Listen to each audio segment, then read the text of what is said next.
الجہر بالسوء من القول الا من ظلم. اللہ کو پسند نہیں ہے کہ اونچی اونچی باتیں کرو، مگر جس پر ظلم ہو جائے اسے حق ہے. ہم مظلوم ہیں، ہمیں بولنے کا حق ہے یا نہیں؟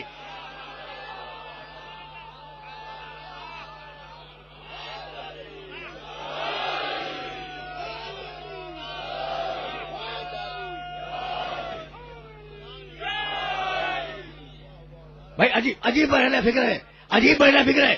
بہت بہت مشکلوں سے اس مرحلے تک میں پہنچا ہوں. تو اللہ کو مظلوم کا رونا پیٹنا پسند ہے. تمہیں پسند نہ ہو تو میں کیا کروں؟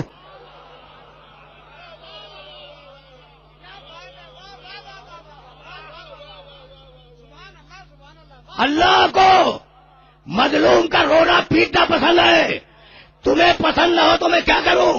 بھائی عجیب بات ہے کہ سینہ ہم پیٹے، چوٹ دوسرے کو لگ جائے.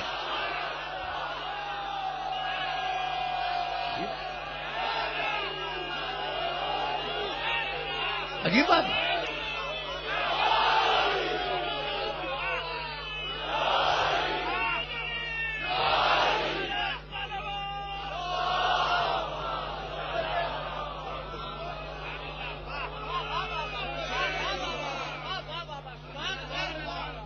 بھائی عجیب مرحلہ فکر ہے. جہاں میں تمہیں لے کے آ گیا، سورہ زاریات ہے 51واں سورہ قرآن کا. جب ہم نے فرشتہ بھیجا ابراہیم کے پاس کہ اس بڑھاپے میں تمہیں اولاد ہوگی، دیکھنا بھائی دیکھنا خدا کی قسم، جب ہم نے فرشتہ بھیجا، اب آیتیں نہیں پڑھ رہا ہوں، دامن وقت میں بہت زیادہ گنجائش نہیں ہے. ابراہیم کے بعد فرشتہ بھیجا کہ اس بڑھاپے میں 100 سال سے اوپر عمر، یعنی اگر توریت کی بات قبول کی جائے تو 112 سال کی عمر ہے. اس بڑھاپے میں 112 یا 113 سال کی عمر ہے ابراہیم علیہ السلام کی. تو پھر زوجہ کی عمر کیا ہوگی؟ ظاہر ہے تمہارے سامنے ہے مسئلہ، ٹھیک ہے نا. فرشتہ آیا ابراہیم کے پاس اور فرشتے نے ابراہیم کو بشارت دی کہ تمہارے گھر میں بیٹا پیدا ہوگا. بھائی توجہ رہے، ابراہیم کی بیوی گھبرا گئی. وہ اقبلت دوڑتی ہوئی آئی، فسکت وجہ، اور اس نے اپنے چہرہ پیٹ لیا. دوڑتی ہوئی آئی، فسکت وجہ، اور اس نے اپنا چہرہ پیٹ لیا. جبریل بیٹھے ہوئے، ابراہیم موجود ہے. نہ نبی روکتا ہے نہ فرشتہ روکتا ہے چہرہ پیٹنے سے.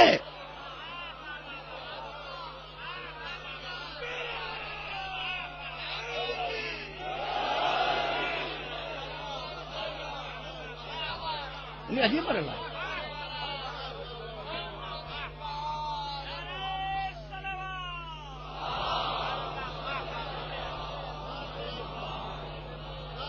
بھائی آیت ہے قرآن کی 51واں سورہ ہے، اس میں جا کے دیکھ لینا. اس آیت مبارکہ کو یوسف کا زمانہ آیا، برادران یوسف نے یوسف کو فروخت کیا. یوسف گئے 40 سال یعقوب نے غم منایا یوسف کا، اور یہ کہہ کے منایا فصبر جمیل، میں صبر کر رہا ہوں. دیکھو عجیب کنٹراڈکشن ہے، عجیب تضاد ہے. یعنی ایک جگہ قرآن میں لکھا ہے کہ یوسف علیہ السلام کے والد حضرت یعقوب صبر کر رہے تھے، اور اسی قرآن نے لکھا وَابْيَضَّتْ عَيْنَاهُ مِنَ الْحُزْنِ وَهُوَ كَظِيمٌ، روتے روتے اس کی آنکھیں سفید ہو گئی. تو رونا صبر کے خلاف نہیں ہے.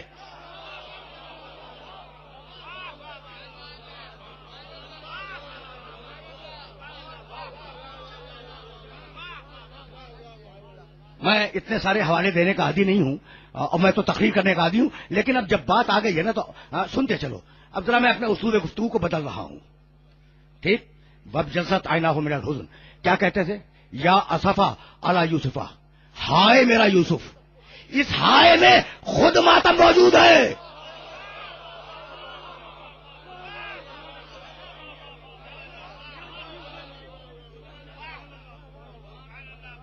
بھائی یہاں تک آ گئے میرے ساتھ، تو میرے ساتھ یہاں تک آ گئے.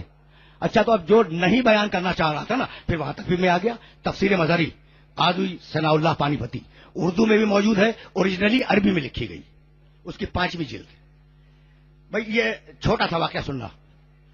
یوسف علیہ السلام جب قید خانے میں ڈال دیے گئے اور بہت دن گزر گئے یوسف علیہ السلام پر قید خانے میں، تو ایک دن جبریل آئے ان کے پاس یوسف علیہ السلام کے پاس. یوسف علیہ السلام کو پہچانتے ہو؟ یوسف ابن یعقوب ابن اسحاق ابن ابراہیم. یہ شجرا بتانا ضروری تھا. یوسف ابن یعقوب یعقوب کے بیٹے، ابن اسحاق یعقوب اسحاق کے بیٹے، اسحاق ابن ابراہیم. شجرا ذہن میں رکھنا. یوسف قید خانے میں ہے. جبریل آئے، کہا یوسف میں اللہ کا فرشتہ ہوں. تفسیر مظہری ذہن میں رکھنا. تفسیر مظہری. یوسف میں اللہ کا فرشتہ ہوں. کہا جبریل تم یہاں آ گئے، یہ قید خانہ تو مجرموں کی جگہ ہے، یہ تم مجرموں کے پاس کیسے آ گئے؟ تم مجرموں کے پاس کیسے آ گئے؟ کہا یوسف میں مجرموں کے پاس نہیں آیا، میں تو تمہیں تسلی دینے کے لیے آیا ہوں. سن رہے ہو واقعہ؟ جا کے دیکھنا تفسیر مظہری، اردو میں ترجمہ موجود ہے. میں تو تمہیں تسلی دینے کے لیے آیا ہوں. کہا کہ اچھا یہ بتلاؤ کہ کچھ علم ہے کہ میرے باپ کیسے ہیں، کس حال میں ہیں؟ حضرت یعقوب علیہ السلام. جبریل نے کہا کہ اللہ نے ان کا ایک بہت بڑا امتحان لیا اور وہ مسلسل روتے رہتے ہیں لیکن صبر بھی کرتے ہیں. رونا صبر کے منافی نہیں ہے. ٹھیک، یعنی رونا صبر کے خلاف نہیں ہے. اب یہاں ایک جملہ کہنا چاہ رہا ہوں اور وہ جملہ اگر پہنچ گیا تو میرا آج کا میسج پورا ہو جائے گا. کہنے لگے کہ میرے بابا روتے رہتے ہیں، کتنا غم ہے انہیں میرے کھو جانے کا. سنو گے؟ فما قدرہ، قدر و غم میں ہی ان کے غم کی مقدار کیا ہے؟ کہا حضرو 70 سکلا. سکلا جانتے ہو؟ وہ عورت جس کا جوان بیٹا مر جائے اس پر کیسا غم پڑتا ہے؟ تو کہا کہ 70 پیسر مردہ ماؤں کے برابر یعقوب کا غم ہے. بھائی سننا، اس لیے کہ ابھی تو میں بہت آغاز میں ہوں اور میں چاہ رہا ہوں کہ یہ میسج تفسیر مظہری کا تم تک پہنچ جائے. 70 پیسر مردہ ماؤں کے برابر یعقوب کو غم ہے. ایک مرتبہ یعقوب نے اپنے سر پر 72 مارے، ہاتھ مارے. جبریل نے منع نہیں کیا کہ یہ بدعت ہے یا شرک ہے.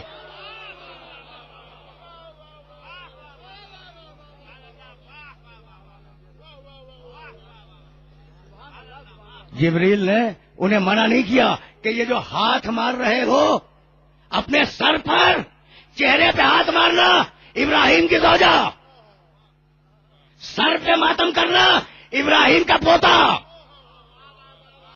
اب تم سنت ابراہیمی پر عمل کرتے بھی ہو یا نہیں مجھے نہیں معلوم.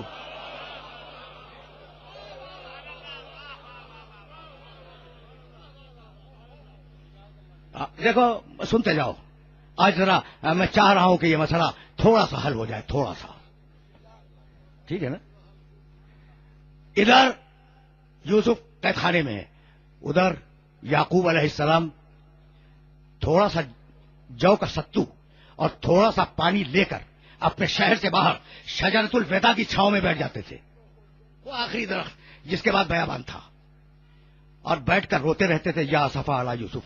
وہ شاہراہ عام تھی، عام راستہ تھا جس راستے پر حضرت یعقوب علیہ السلام بیٹھ کر یوسف کو رویا کرتے تھے اور یا اسفا علی یوسف کہا کرتے تھے. شاہراہ عام تھی.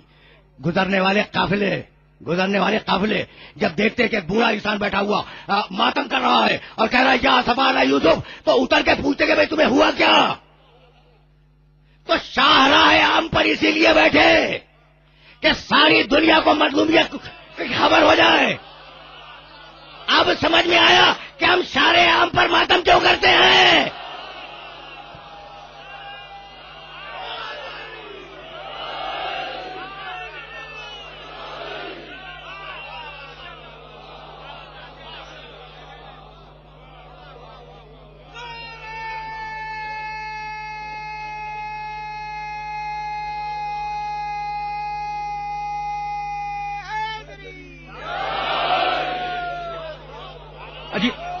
عجیب مرحلہ فکر ہے. تو وہ پوچھتے تھے کہ بھائی کیا ہوا؟ کہا میرا بیٹا گم ہو گیا. کہا کیسے گم ہوا؟ کہا کہ اس کے بھائیوں نے اسے چھین کر کہیں فروخت کر دیا. کہا بھائی اس کے بھائی کون ہے؟ یعنی آپ کے بیٹے؟ کہا یہ جو بیٹھے ہوئے ہیں. خدا کی قسم جاؤ دیکھو کہ یہ روایت ہے یا نہیں تفسیر مظہری میں. یہ جو بیٹھے ہوئے ہیں یعنی جہاں یعقوب علیہ السلام آ کر رویا کرتے تھے وہاں یعقوب علیہ السلام کے دوسرے بیٹے برادران یوسف وہ بیٹھے ہوا کرتے تھے. ایک دن میٹنگ کی کہ باپ ہمیں بدنام کرنے سے باز نہیں آتا تو اسے قتل کر دیں, باپ کو قتل کر دیں. ایک بیٹا آڑے آ گیا, کہا میرا باپ ہے میں اسے قتل ہونے نہیں دوں گا. تو کہا کہ اچھا کیا کرے, کہا چل کے بوڑھے باپ کو سمجھائے. آئے سارے بیٹے اور کہنے لگے کہ بابا صبر کریں. کہا یوسف کو گم کر کے مجھے صبر کے معنی سمجھانے آئے ہو.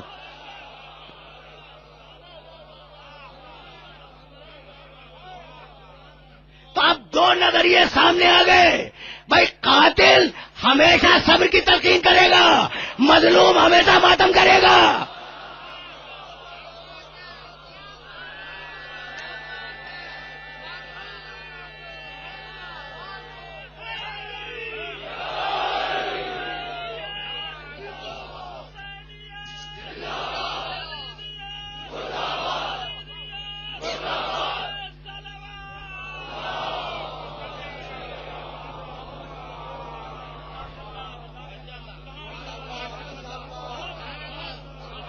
بھائی سننا یہ قبل اسلام کے دو واقعے جنہیں قرآن نے کوٹ کیا.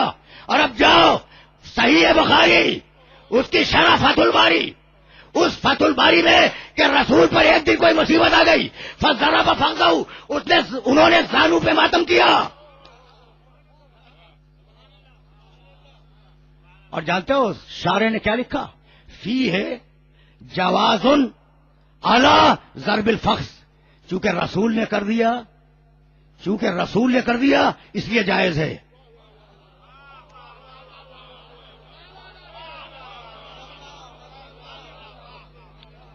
اب ظاہر ہے کہ اگر امت میں رہنا ہے تو رسول پر تو کوئی شرک کا الزام نہیں لگائے گا نا.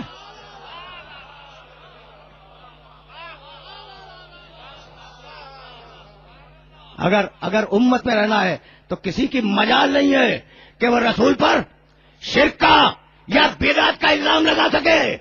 تو سر پہ ماتم کیا, منہ پہ ماتم کیا, زانوؤں پہ ماتم کیا. اب میں کیسے اپنے سننے والوں کی خدمت درد کروں. معارج النبوت پہلی جلد, سیرت النبی دوسری جلد, ایک ایسا واقعہ پیش آیا کہ حضرت فاروق رضی اللہ تعالیٰ عنہ نے رسول کے سامنے چہرے پہ ماتم کیا. یلتم وجہو, بار بار چہرے کو پیٹتے رہے اور رسول اللہ سے گزارش کرتے رہے. کوئی واقعہ ہو گیا تھا تو چہرے پر ماتم کرنا یہ تو تمہارے بزرگوں کی بھی سنت ہے.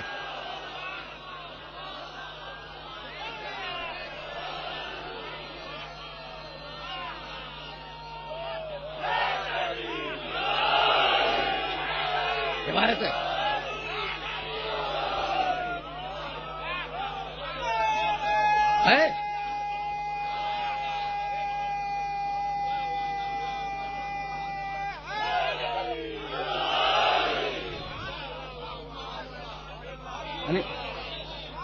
عجیب و غریب مرائل فکر ہے نا. کیا بھول گئے, اب اسے بھی کوٹ کروں کہ 3 دن حمزہ کا ماتم کروایا رسول نے, اور ہر کوچے سے حمزہ پر رونے کی آواز آ رہی تھی.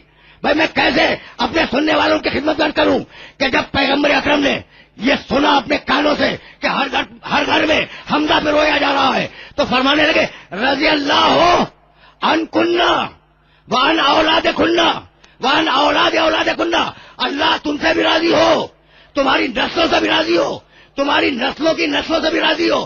اب اگر کوئی بے نسل ہو جانا چاہے تو میں کیا کروں.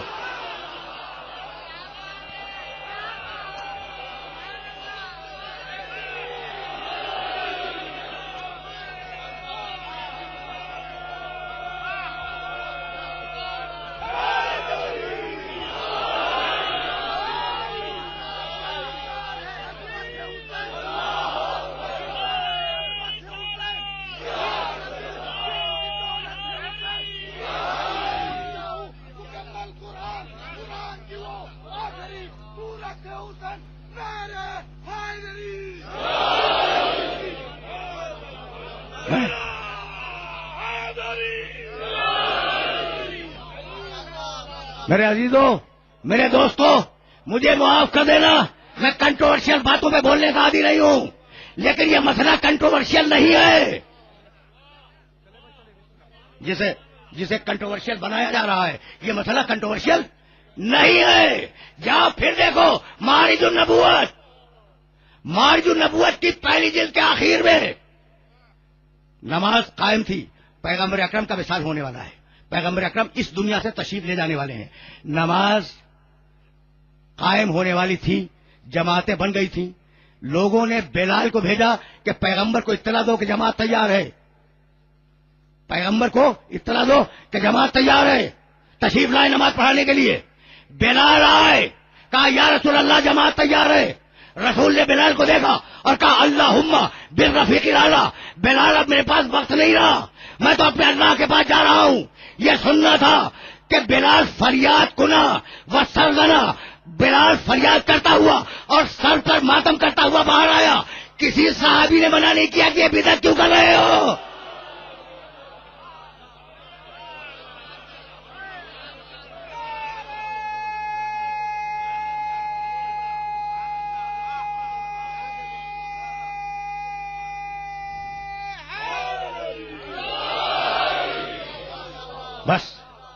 بس میرے عزیزوں، میرے دوستوں، اب اس سے زیادہ اس موضوع پہ زحمت نہیں دوں گا، لیکن اگر کسی نے چیلنج کر دیا تو پھر بتلاؤں گا حوالے،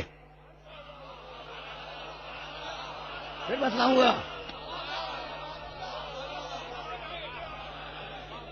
بتلاؤں گا کس نے کہاں ماتم کیا۔ ابھی تو میں پردہ ڈال رہا ہوں۔ دیکھنا بھائی، میری ایک نصیحت بھی سنتے جاؤ۔